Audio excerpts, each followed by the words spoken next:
Mom drained my savings to cover my brother's overdue mortgage, so I reported her for fraud. When she said she had the right to my money, I cut contact for good and let the foreclosure happen. I am 41 years old, and I have spent the most of my adult life as the person my family calls when something needs to be mended. There are no damaged pipes or electrical problems. Money was always mine. It started simply when I was 26. Linda's auto payment was a few hundred here and there. Then it increased. My brother Ryan's rent for the 8 months when he was between jobs. Dad's insurance ran out, leaving him with unpaid medical bills. I was alerted about family vacations after I scheduled them with the understanding that I would give my fair share. I've never said no. That is the thing about dependability. People stopped asking questions and instead made assumptions. Ryan is 3 years younger than me, and if there is one constant in our family, it is that he has always been the golden child, the athlete in high school, the kind guy at family gatherings, the one who could do no wrong even while he did everything wrong. He worked 5 different jobs in 11 years, bought a truck he couldn't afford, and married a woman who shared his taste for luxury goods. Linda and Mark grew softer with each passing autumn. I was the one holding the pillow. Ryan bought his home 5 years ago, and I realized it was a stretch. His credit was weak, and he barely had enough money to make a down payment. But Linda was overjoyed. She called me that night full of pride to tell me how Ryan was finally settling down, building equity, and becoming a true grown-up. I congratulated him. I sent a housewarming gift. I didn't mention that I'd been renting the same small unit for 6 years since I was too focused with keeping everyone else afloat. What I didn't tell anyone was that I had created a separate savings account 3 years ago, a true emergency fund that no one in my family knew about. I had learned the hard way that if they knew there was money available, they would find an excuse to spend it on someone else's emergency. 20% of each paycheck was deposited into the account. There is no debit card or check associated, only a gradual and consistent level of security. $45,000 is mine. That number mattered.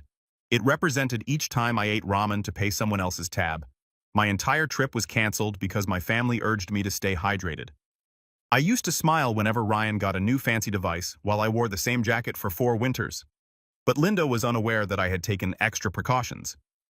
When Mark attempted to access an old joint account that we had forgotten to close, I grew concerned. I established multi-factor authentication, biometric security transfer limits, and a fraud alarm set to activate on transactions over $600. The account was secure, which gave me peace of mind, or so I thought. Last Tuesday afternoon, everything changed. I'd just gotten home from work dressed in business casual tie, loosened and ready for a peaceful evening. Then I recognized Linda's car in the guest parking lot. She never simply stopped by. We had Sunday meals, planned visits, and not impromptu trips. The second surprise was her grin when I opened the door. Not her usual welcome. This was unique, triumphant, and nearly euphoric. She held a folder in her hands. Manila affordable, somewhat bowed edges.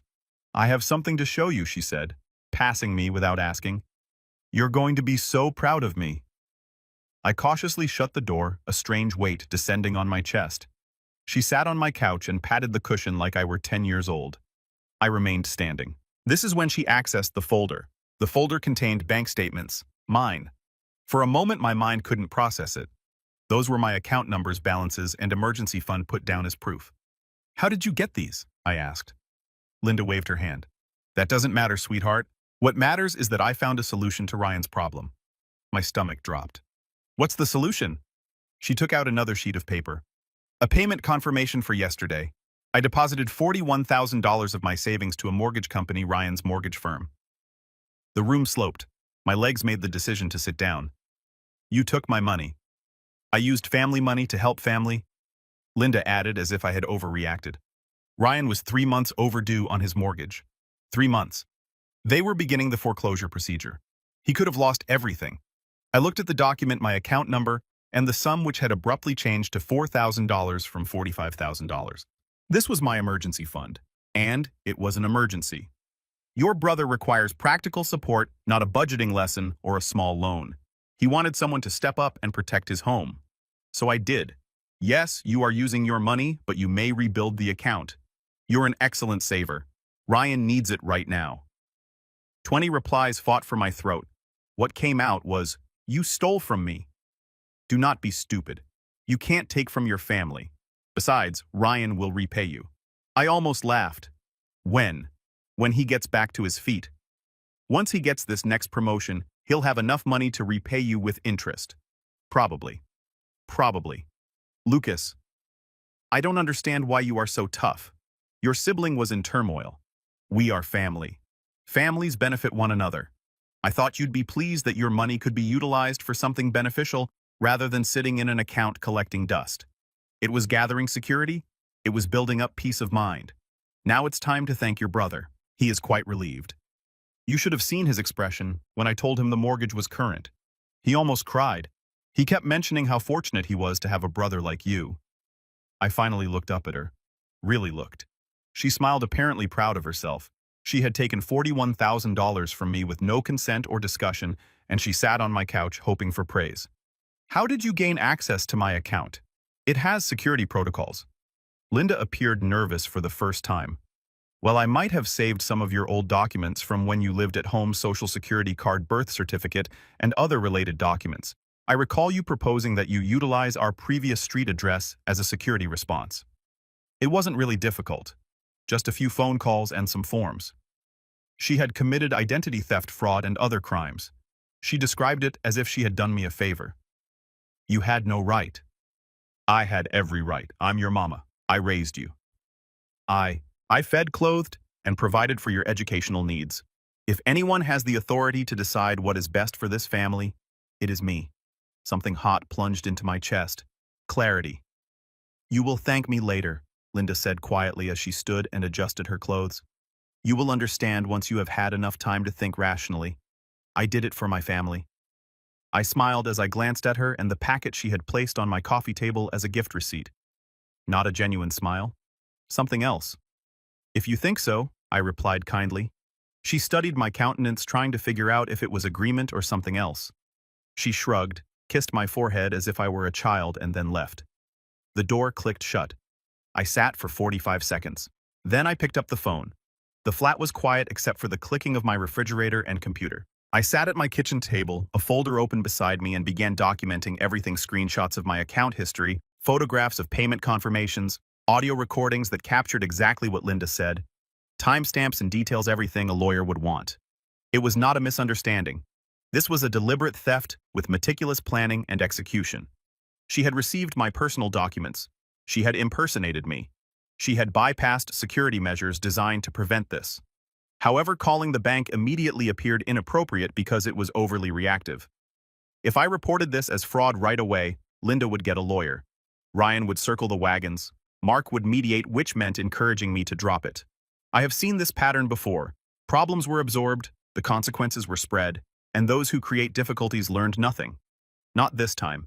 I spent an hour looking into bank fraud and identity theft protocols. The information was evident. If I reported it right away, the bank would freeze everything, reverse the transaction, and possibly file a report with law enforcement. Ryan's mortgage payment would bounce. He'd be right back where he started, only worse, because bounced payments incur penalties and late fees. Linda would know exactly what I had done. There was poetry in that immediate outcome, but it seemed unnecessarily simplistic. They would simply feel abused by the bureaucracy. They would blame the system rather than themselves. 4 years ago, after the event with Mark and that old joint account, I decided to try something new, a fraud prevention method that goes beyond basic security. Any suspected action triggered an automated review period. Transfers may be reported and stored for 72 hours before being completely processed. I was paranoid back then, but it served as a safety net. I accessed my bank's app and proceeded to the security settings. The fraud review process was still in operation, and Linda's payment confirmation date indicated that the transfer had been placed yesterday afternoon. Thus, it was still inside the review window. I called the bank's fraud prevention service. When the individual responded, I respectfully informed them that I needed to report unlawful access. The representative's tone changed to professional and efficient. Then she asked what I wanted them to do. I want the transaction reversed and my account frozen. No one may access it except me in person with photo identification.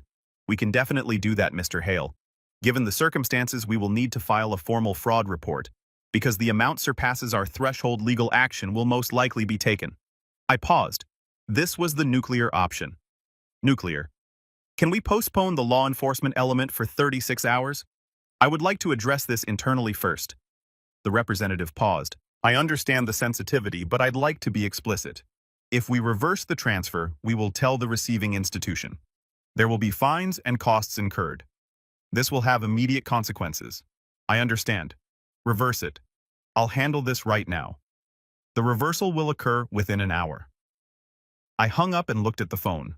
Within an hour, $41,000 would be returned to my account, and Ryan's mortgage firm would be notified that the payment had been blocked due to fraud. Linda's phone would ring. Ryan would worry. We'd both realize I hadn't just accepted what had happened. I looked at the clock. 5:51. I wondered how long it would take. I made dinner, warmed up the leftover spaghetti, and ate it at my table while working on my laptop. It was just another Tuesday, except that my phone was resting next to my plate. I turned up the volume and checked in every few minutes. 6:22. Nothing yet. 6:41. Still quiet. At 7:05 it buzzed. 05 Linda sent a text message. Call me when you get a chance. There was no sense of urgency or dread, only a casual demeanor that suggested she had no idea what was coming. I didn't react. My phone flashed up at 7:12 with her name. I let it ring 5 times before responding. Thank God, Lucas. I've been trying to comprehend something. Her voice was perplexed. I'm not worried yet, just perplexed. What is happening? It's the oddest thing. The mortgage company called about an hour ago to say there was a problem with the payment I made for Ryan. Something about it being reversible. I do not understand. I have the confirmation right here. I took a drink of coffee. That is strange. They say that the payment was recognized as illegal and reversed, but this makes no sense. I have all of the documentation. I followed the correct procedures. What techniques exactly Linda stopped temporarily? I utilized your account details to complete the transaction. You are aware that we discussed this earlier, Linda. We did not talk about anything. You told me what you had previously accomplished. Yes, absolutely. But the point is that the payment was made appropriately. Therefore, I don't understand why it would be reversed. Do you think it's a bank error? I put down my coffee. It is not an error. This time, the pause lasted longer. What do you mean? I phoned the bank this afternoon to report the transaction as fraudulent, which it was. So they reversed it.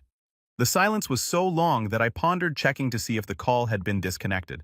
When Linda spoke again, her tone had completely changed.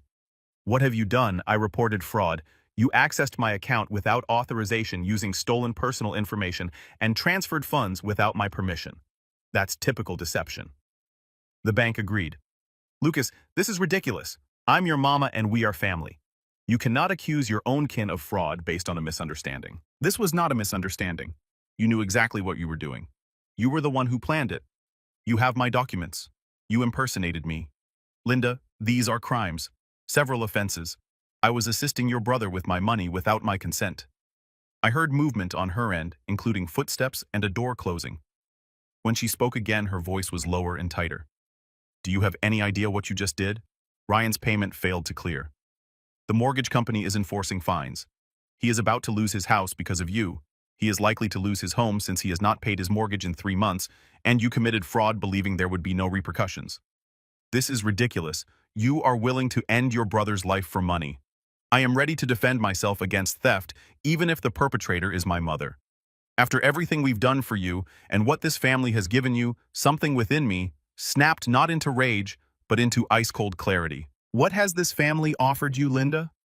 Was it actually handed to me? Because from where I sit, I've given you thousands of dollars throughout the years. I've bailed Ryan out more times than I can recall. I have paid Mark's medical expenses. I paid for family trips to which I was not invited. So, what did I get? My mother believes that my bank account is community property. Nonetheless, my brother struggles to pay his own mortgage. That's not fair. Fair. Is it fair that Ryan got a new car for graduation and I got a card? Is it fair that you pay for his wedding while advising me to keep mine small? Was it right that you took my $41,000 emergency fund, which I had accumulated for years, and gave it to him without asking? Linda's voice cracked. I believed you would understand. I understand perfectly. You chose Ryan over me again like you normally do. This time, however, there will be ramifications. Lucas, please, this is something we cannot address. Let me speak with the bank. No, the account is locked. Only I have access to it right now. You are unable to touch it. Ryan is unable to touch it. Nobody can. I overheard another sound over the phone. Car door sounds. Linda took a sharp intake of breath. Ryan just pulled up. He got a call from the mortgage company. He is entering. Lucas, you need to fix this right now. I'm not mending anything. You broke it. You deal with it. I hung up. My hands were shaking, not from fear, but rather from adrenaline. After years of swallowing words, they were finally spoken. My phone rang 4 minutes later, Ryan's number. I let it go to voicemail. He called right back again and again. The 5th time I responded, "What the heck did you do?" Ryan's voice was full of hatred. "I reported the scam to my bank. You got my mortgage payment reversed. Do you have any idea what this will cost me? The fines alone total around $2,800. Furthermore, they are accelerating my foreclosure process. I now have 30 days instead of 90. That's unfortunate." Unfortunate. This is my home, Lucas. My house. And you just ruined it because of what? Are you furious with? Linda? I am not angry at Linda. I reported a crime. She took $41,000 from me. That constitutes criminal theft. She was attempting to help me with money that was not her own. I saved money. I needed money. She had no right to handle the money. Ryan's laugh was harsh. What do you need the money for? You don't have children. You don't own a house. You do not have a wife. You just stay in your condo hoarding money while the rest of us try to live real lives. Each phrase felt like a smack, but underneath was confirmation of how my family saw me. Not as a person with desires and goals, but as a resource to be used when convenient. You're correct. I don't have those items. Would you like to know why? Because whenever I save enough for a down payment, someone in my family has an emergency. I've spent 16 years as everyone's backup plan. And every time I try to defend myself, you call me selfish because you are selfish. This is family, Lucas. Families benefit one another, Ryan. Help works both ways. Or at least it should. When was the last time you helped me? When was the last time you asked if I needed something? Silence. That's what I thought. Linda claimed you almost burst into tears when she informed you that the mortgage had been paid. Did you cry because you were grateful or relieved that someone else had resolved your issue? This is different. It isn't. It is the exact same pattern. You make decisions that you cannot afford. Linda allows you and I pay for it literally. The only difference this time was that I said no. You said no by committing fraud. I reported fraud. Linda entered my account unlawfully. She utilized stolen papers. She impersonated me. These are crimes. The only reason she is not in handcuffs right now is since I urged the bank to postpone the police report that halted him. What? The bank wants to file quickly. I requested 36 hours to handle things internally, but if Linda attempts anything else, that protection disappears. The cops become involved. She is charged. You are bluffing. Call the bank. Inquire about the fraud report submitted this afternoon. See if I am bluffing. More silence. I could hear breathing and conversations in the background. So what do you want? Money and apology.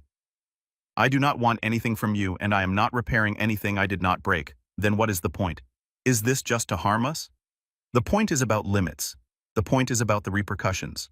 The key is that my money belongs to me and no one else can make judgments about it. Fine, keep your money, but you are also keeping the guilt when I lose my house. No, Ryan, it is on you. You are 3 months overdue on your mortgage. How did this happen? Where is your money gone? He did not respond. The truck, I muttered as the pieces clicked together. You purchased a new vehicle 7 months ago. $49,000 when your old one worked properly. That is where your mortgage money went, was it not? My old truck had 152,000 miles and operated well. You wanted a new vehicle. You selected the new truck.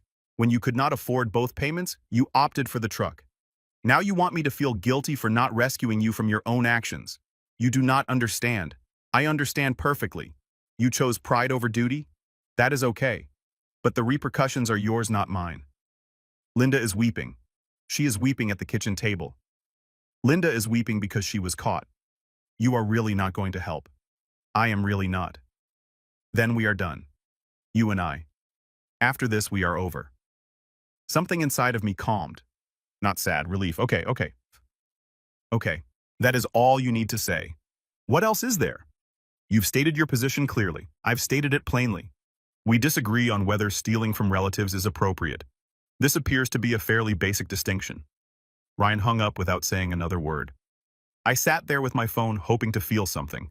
Guilt, despair, and fury, but all I felt was exhaustion, as if I'd been carrying a weight for years and had finally let it go.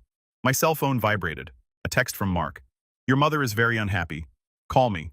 I looked at the message. Mark never gets involved in family dramas. He was responsible for maintaining order and ensuring that everything ran smoothly. I understood what calling him meant. He would like to make a compromise. The solution would require me to give Ryan money again, and I would be right back where I began. I turned off my phone and went to bed. I called in sick to work the next day not because I was physically ill, but because I needed time to reflect. My phone remained off until midday. When I eventually turned it on, it displayed 42 missed calls, 26 text messages, and 5 voicemails. I didn't check any of them. Instead, I drove to the bank. Emily, the manager, greeted me with professional concern. "I heard about it yesterday, Mr. Hale. I really apologize. Thank you. I need to make some changes to my account." We spent an hour sifting through everything. I canceled the savings account where the theft occurred and opened a new one with different numbers. I increased the security levels. I eliminated any recovery contacts my family might have.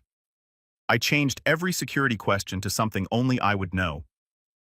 Emily replied with sadness. "I hate that you have to do this, but I get why.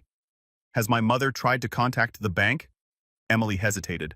"I am unable to discuss other customers, but I can assure you that any attempts to reverse the fraud reversal would be futile and would result in the police report we have on hold." Good. I left the bank feeling lighter. My money was secure. This time, it's actually secure. My phone rang as I was driving home. An unknown number. "Lucas Hale is speaking. This is Sarah Mitchell from First National Mortgage. I'm calling regarding Ryan Hale's account. Our records show you as an authorized contact." "I'm not an authorized contact. You have old information. I'm calling to discuss payment options for yesterday's return payment." "I'm not discussing anything. The mortgage is Ryan's responsibility, not mine. I understand how delicate this is.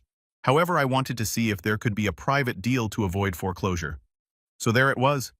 The mortgage company is looking for money from anyone connected to Ryan. There is no agreement. Ryan must handle this himself. "Mr. Hale, your brother, has 30 days before we proceed with the foreclosure. If there is any way you can assist him, number."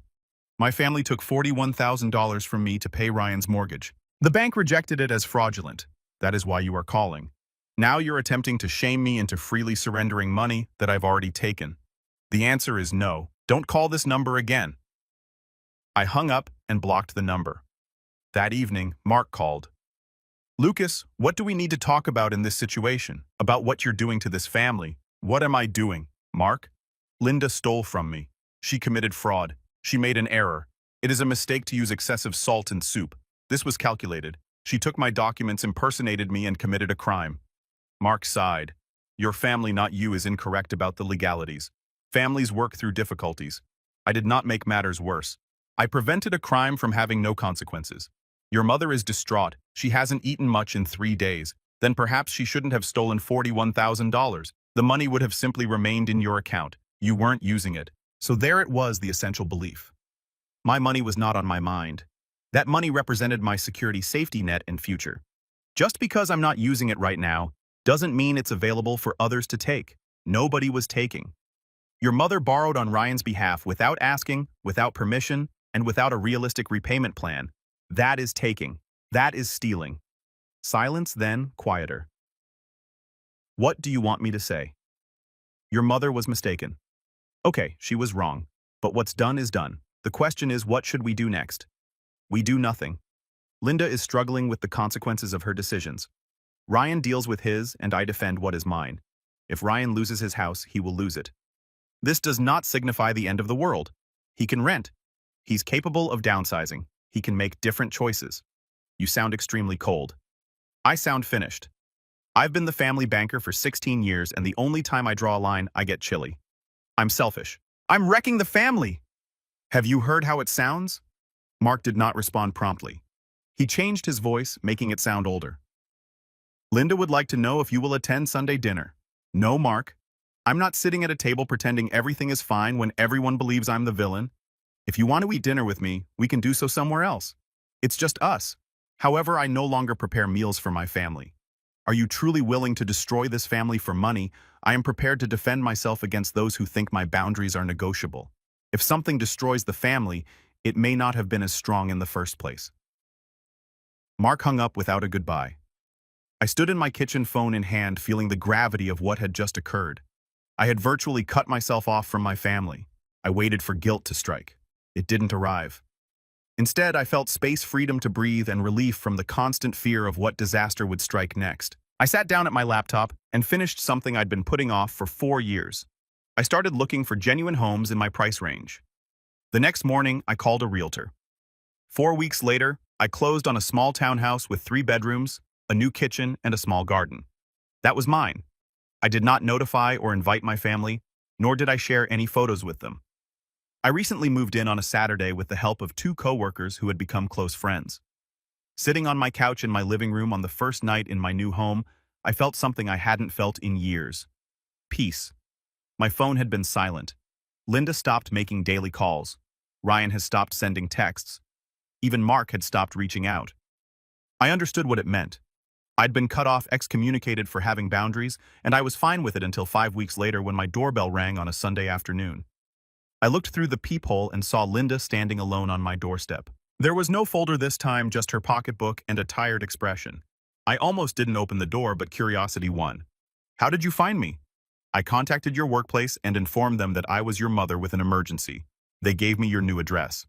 I made a mental note to report it to HR. What do you want?" "Can I come in?" "No." Linda flinched. "Lucas, please. I just want to talk." We talked. "You explained why you believed that stealing from me was justified. I explained that it wasn't. There is nothing more to say. Ryan lost his house. I didn't react. They foreclosed 3 weeks ago. He and Lauren are now staying with us. It is extremely crowded and cramped. I'm sorry to hear that." "Are you?" "Because you don't sound sorry?" Perhaps I was slightly pleased, not because Ryan was suffering, but because the consequences had arrived. "What would you like me to say?" "Linda, I told you what would happen." Ryan had alternatives. He could have sold the truck. He might have worked more hours. He had the option of shrinking. He chose not to. That is on him. He is your brother. He's a 34-year-old man trying to figure out his own life. Linda's eyes filled with tears. This time they were real. "When did you become so hard? You stole $41,000 from me and expected me to thank you." I came to apologize. It astonished me. "Okay, I apologize. I apologize for accessing your account without your permission. I am sorry I didn't ask. I apologize for justifying it by telling myself I was helping my family." The words were correct, but the delivery seemed odd, as if it had been rehearsed. "Why now? Why apologize now?" After 5 weeks of silence, Linda turned away. "Because things are so bad at home. Ryan and Lauren are always fighting. Mark is stressed. The house is too small, and I hoped that if I apologized, you would agree to help." There it was. Not a genuine apology, but a transaction. "No, Linda, please. We need—" "I don't really care what you need. For 16 years I cared. I gave. I made sacrifices. And as soon as I finished, you all cut me off as if I hadn't mattered. Things are difficult right now, and you suddenly remember that I exist. That is not family, Linda. This is exploiting people. We are not using you. Yes, you are. You've always been. And I'm done being exploited. I have my own life now. I own a house. My personal plans, which do not include funding for others' choices." Linda's face stiffened. The melancholy vanished. "You've changed." "No. I finally gave up pretending that what this family did to me was normal, acceptable, or loving. So that's all. You're going to abandon us. I'm going to live my life. You are welcome to participate as long as you stay within my boundaries. But if you can't and all you want is access to my money, we're done." Linda looked at me for a long time. She turned and walked back to her car, saying nothing else. I closed the door and stood in my entrance, my hands trembling slightly and my pulse racing. I had just burned the last bridge, making it clear that there was no going back to the way things were. It felt both terrifying and liberating. 7 months later, I'm writing from my home office, which I converted from the second bedroom. I was promoted twice after separating from my family. It turns out that not constantly worrying about other people's problems helps you perform better at work. I haven't heard from Linda or Ryan in 6 months. Mark sends me quick, neutral texts on occasion to see if I'm still alive. I respond in the same manner. Last week, I got an SMS from an unknown number. It was Lauren, Ryan's wife. "I'm not sure you'll see this, but I wanted to let you know we're doing well. Ryan landed a better paying job. We are renting a small flat. It is not the house, but rather ours. Perhaps he had to lose everything. He is different now. Be more responsible. Anyway, I thought you should know. I did not respond, but I saved the message. Not because I wanted to reconcile, but because it reaffirmed my long-standing beliefs. Consequences educate. Enabling doesn't. I'm now dating a woman I met at a coffee shop. She has no idea about my family's problems other than that we are not close. She does not ask for specifics. She respects boundaries. It's refreshing. We're thinking about moving in together next year, possibly getting a dog and making our own life rather than borrowing, stealing, or giving it away to others who don't appreciate it. Linda brought me a folder that day, which I still have. I kept it in a drawer as a reminder of what I got back, rather than what was stolen.